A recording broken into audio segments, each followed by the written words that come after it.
جسي في خاطري يا شاغلا فكري هاجسي سبح معي في سجدة الوتر يا هاجسي في خاطري. یاد رکھیے حدیث کا جو بھی موقف ہوتا ہے وہ اللہ کا موقف ہوتا ہے. الفاظ نبی کریم کے اپنے اما ینطق عن الہوا ان هو الا وحی یوحی. یاد رکھیے نبی کریم اپنی مرضی سے بولتے ہی جب بھی بولتے ہیں اللہ کے حکم کے تابع بولتے ہیں. تو یہ باتیں اگرچہ نبی کریم سے ثابت ہے لیکن بتانے والا اللہ ہی ہے. نبی کریم کو بھی اللہ نے بتایا ہے آپ کو اور مجھے یہ احوال کیوں بتائے گئے ہیں تاکہ اس دن کے آنے سے پہلے ہم تیاری کریں. ہمیں تیاری کرنی چاہیے کہ اللہ کی قسم دنیا آخرت کی کھیتی ہے یہ عام جملہ ہے لیکن کبھی ہم نے اس کے اوپر غور نہیں کیا. اسی دنیا سے اعمال لے کے جانا ہے اس دن پہلے ہی آپ کے سامنے رکھی ہے کہ اس دن تو انسان کہے گا میرے بیوی بچے پورے رشتہ دار اور وہ احباب جنہوں نے دنیا میں مجھے پناہ دی وفصیلتی التی تؤوی جنہوں نے مجھے ٹھکانہ دیا ان سب کو جنت میں ڈال دو مجھے اکیلے کو بچا دو. انسان کے جو مکالمات ہیں وہ بارہا کیا ہوں گے. ایک مرتبہ موقع مل جائے اللہ کی عبادت کروں گا اللہ مجھ سے راضی ہو جائے گا. تو اللہ نے آج موقع نہیں دیا.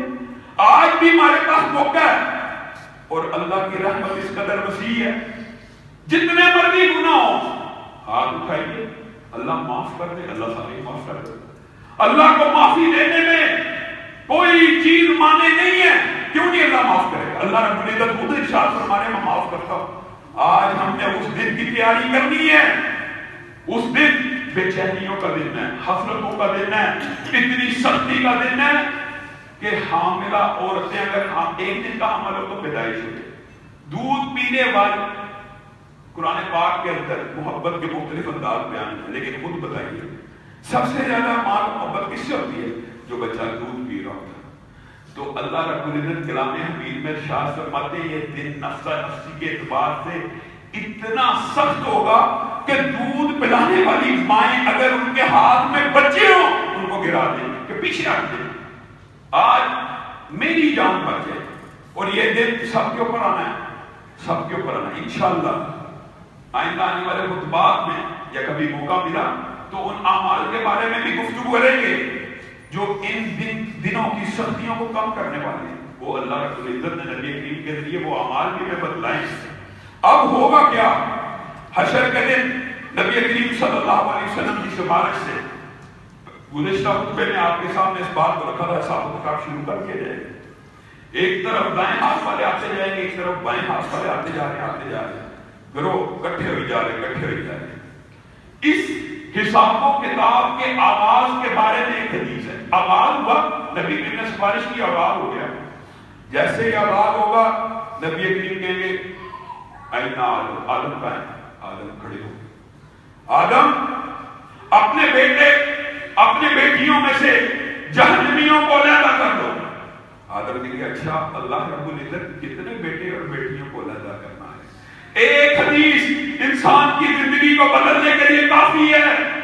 ہر 100 میں سے 99 لوگوں کو علیحدہ کر دو ہر 1000 میں سے 999 کو علیحدہ کر دو. دو مختلف روایات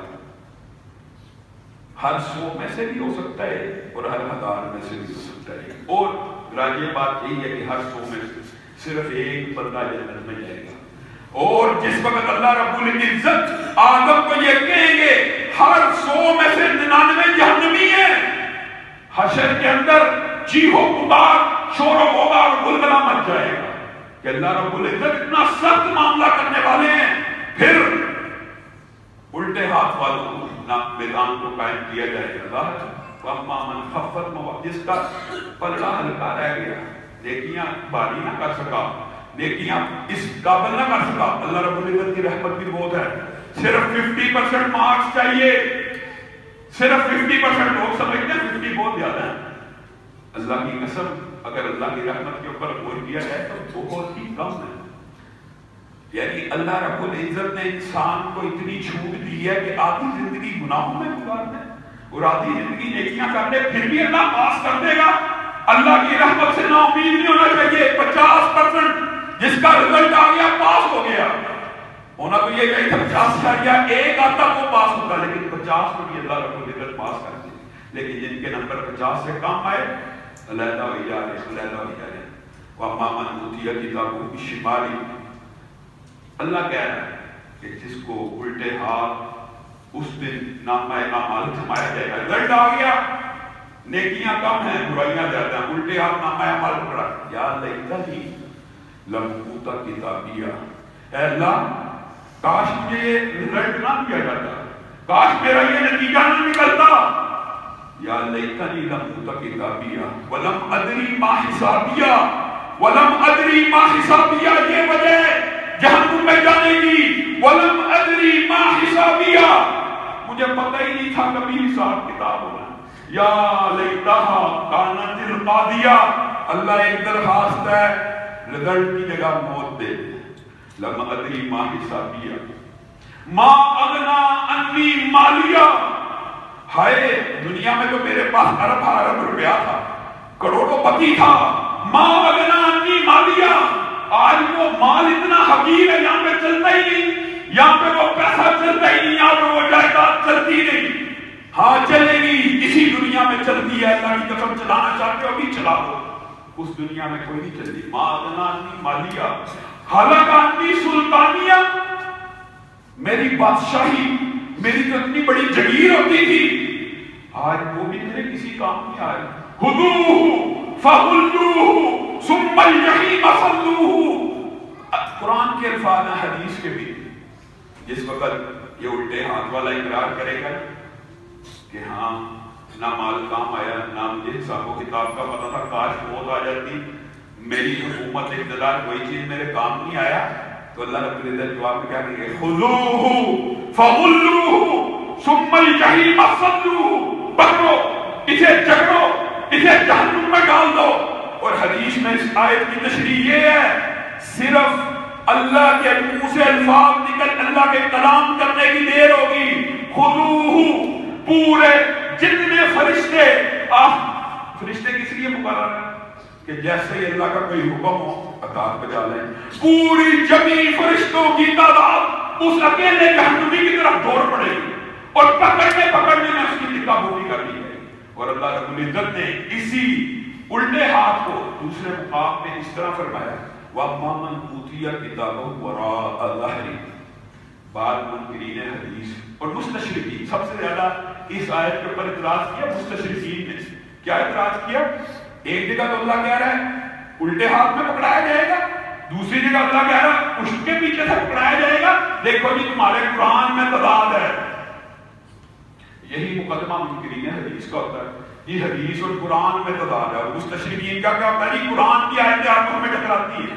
اللہ کی قسم نہ حدیث کبھی قرآن سے ٹکراتی ہے, نہ قرآن کی آیت دوسری قرآن کی آیت سے ٹکراتی ہے. ہاں عقل انسانی روح ٹکراتی ہے.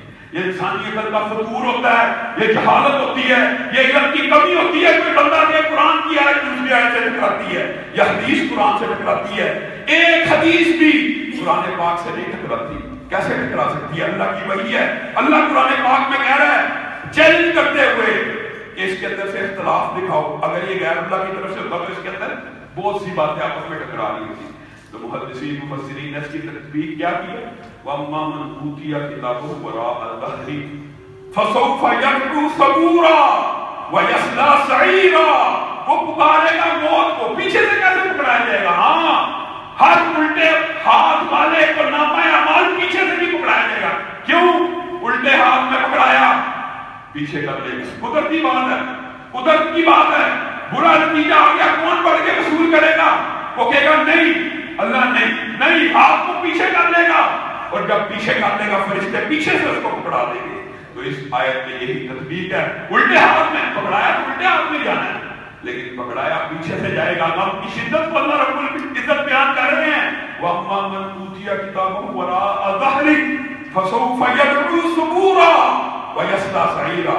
اس دن موت پکارے گا, موت کوئی نہیں آئے گی, جہنم کی طرف ہانک دیا جائے گا. اللہ رب العزت جو کہا گیا جو سنا گیا اس سے ڈرنے کی توفیق عنایت فرمائے. اللہ کہنے والے کے بھی سب گناہوں کو معاف فرمائے اور سننے والوں کے بھی سب گناہوں کو معاف فرمائے. اللہ اس مجلس کو جنت الفردوس کا بابا فرمائی. اللہ جتنے بیٹھے ہیں جہنم کی ہلکی سے ہلکی چنگاری سے محفوظ فرمائی. اے اللہ حشر کے عذاب سے محفوظ فرمائی. اے اللہ حشر کی بے چینی اور سختیوں سے محفوظ فرمائی. آخر دعوانا